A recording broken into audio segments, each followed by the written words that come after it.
Hi, this is Sharmin here. In this video, I'm going to teach you Oxford Reading Circle Book 5. That is, here is a one story, The Cruel Crane. This is all about the one bird, a tall, long legs bird. You know the crane is a bird. So that is that bird is not a good bird. So this is a cruel. This is a extremely unkind or extremely unpleasant person. So this is the character here.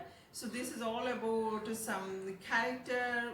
Here is a story, here is some moral. So what's the all about, I will explain this video. So make sure pen and paper, you need to write and make a note. It can help you whenever your exam time, it can help you.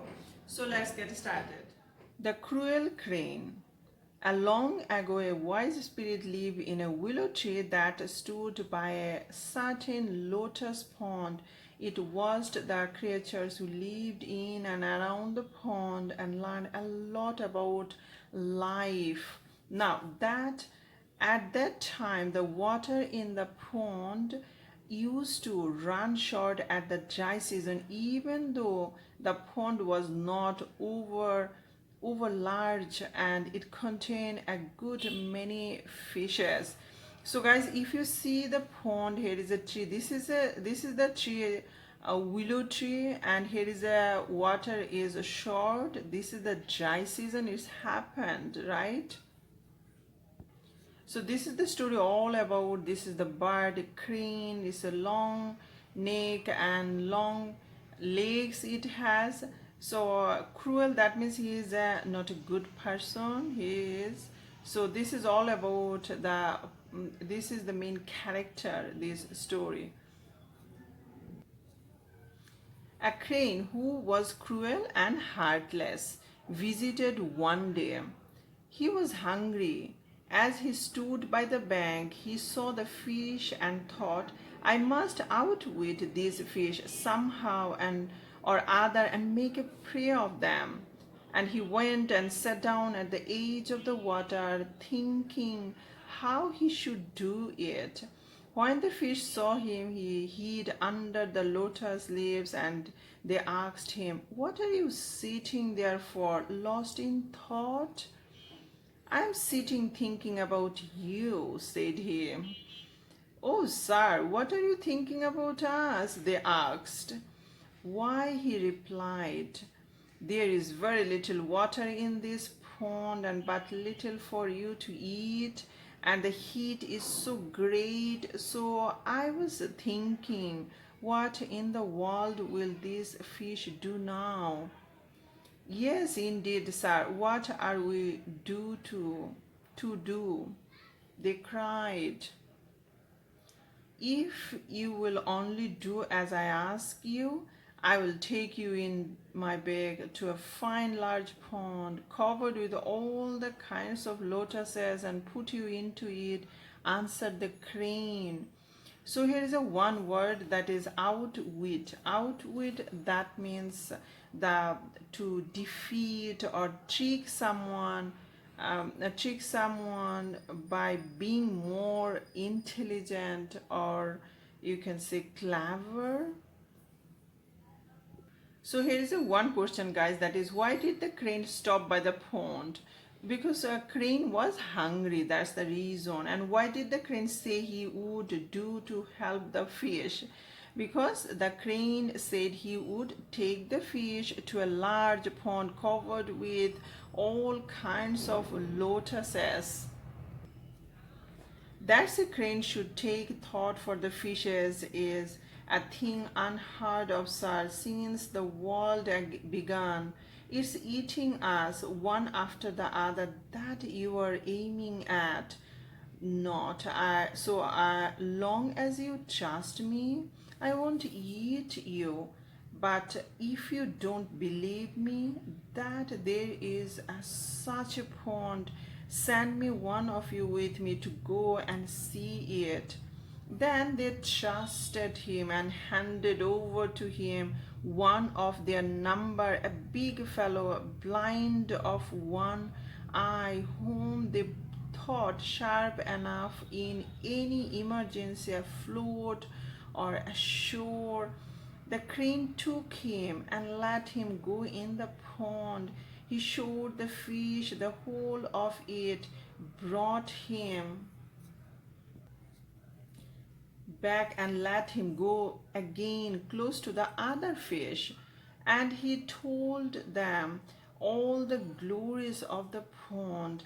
And when they heard what he said, they exclaimed, "All right, sir, you may take us with you." Then the crane took the old half-blind fish fast to the bank of the other pond and alighted in a willow tree growing on the bank there, and but he threw it into a fork of the tree, stuck it with his beak and killed it, and then ate its flesh and threw its bones away at the foot of the tree. Then he went back and called out, "I have thrown that fish in, let another one come." And in that manner he took all the fish one by one and ate them till he came back and found no more. But there was still a crab left behind there, and the crane thought he would eat him too, and called out, "I say, good crab, I have taken all the fish away and put them into a fine large pond. Come along, I will take you too. But how will you take hold of me to carry me along? I will hold you with my beak." So guys, now I will ask you one question. Why did the fish believe the crane? What's the reason? If you read the story, you find the answer, okay? So you will let me fall if you carry me like that. I won't go with you. Don't be afraid. I hold you quite tight all the way. Then said the crab to himself, "If this fellow once got hold of fish, and he would never let them go in a pond. Now if he should really put me into the pond, it would be capital. But if he doesn't, then I will cut his throat and kill him." So he said to himself, "Look here, friend, you won't be able to hold me tight enough, but we crabs have a famous grip. If you let me catch hold of you round the neck with my claws, I shall be glad to go with you." And the other did not see that he was trying to outwit him, and agreed. So the crab caught hold of his neck with his claws as securely as with a pair of blacksmith pincers, and called out, "Off with you now." And the crane took him and showed him the pond, then turned off towards the willow tree.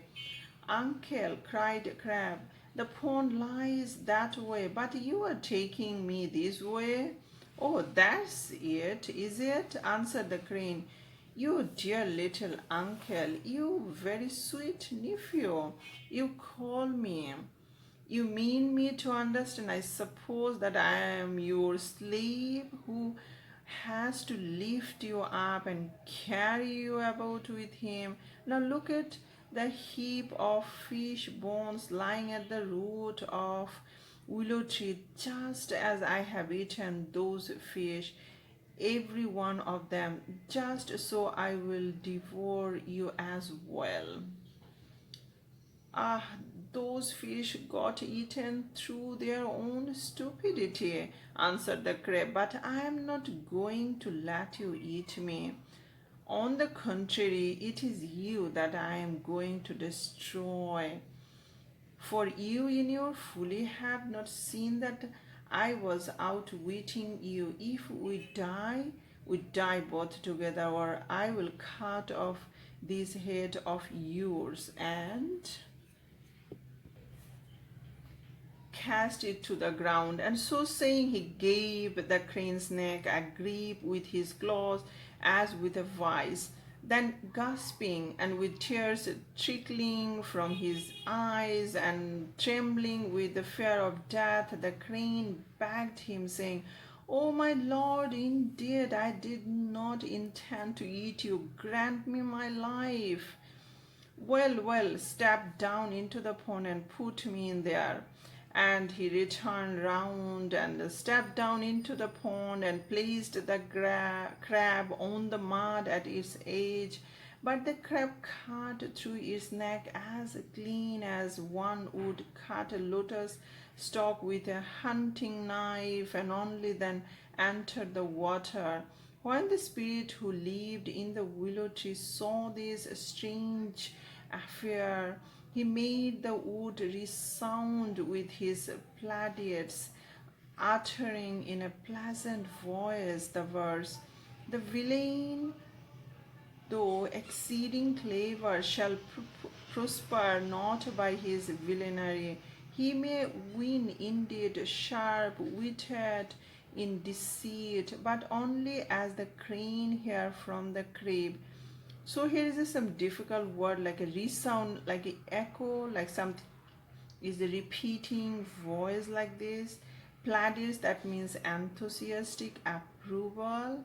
And exceeding, here is exceeding clever, that is deceit, that is the act of hiding or the truth or making someone believe something that is not true. All right. So here is some question.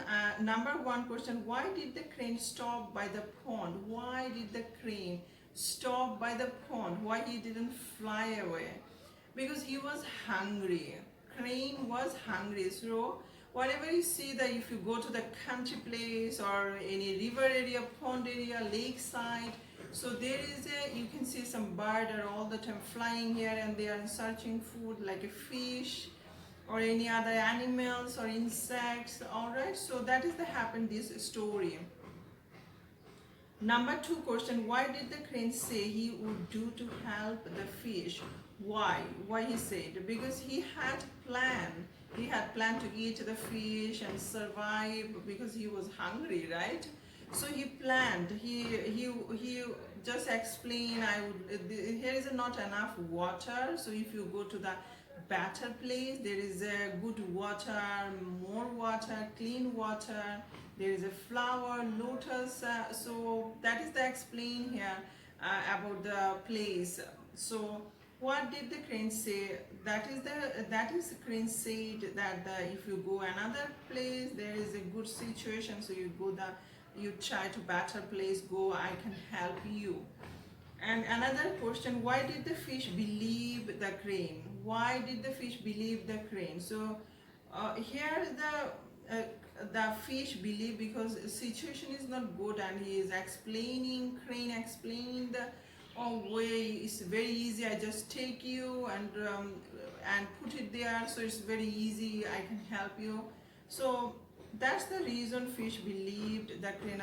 Another reason, maybe fish are not smart enough. Like a crane, he didn't understand, he believed. So whenever someone is calm, this happen our life also, life situation. Whenever someone is coming and asking if you are hungry, I can help you, I can give you food or like this. But you need to trust the person. What kind of person is this? Good enough? So people are all the time, people or animals or all are all the time trying. Not all are like this. Some people. How did the crab outwit the crane? How did the crab outwit the crane? So here is the story. If you read the story, find the answer how he did. So this is a broad question. You need to explain more about that. And what is the moral of the story? So here is the moral of the story. If a trickster can be tricked by someone who is cleverer. Alright, so that is the moral of the story. So guys, I hope that's all for today. Thank you for watching and see you soon with another new video. Keep watching and keep practicing. And good luck your English language test. Thank you so much guys.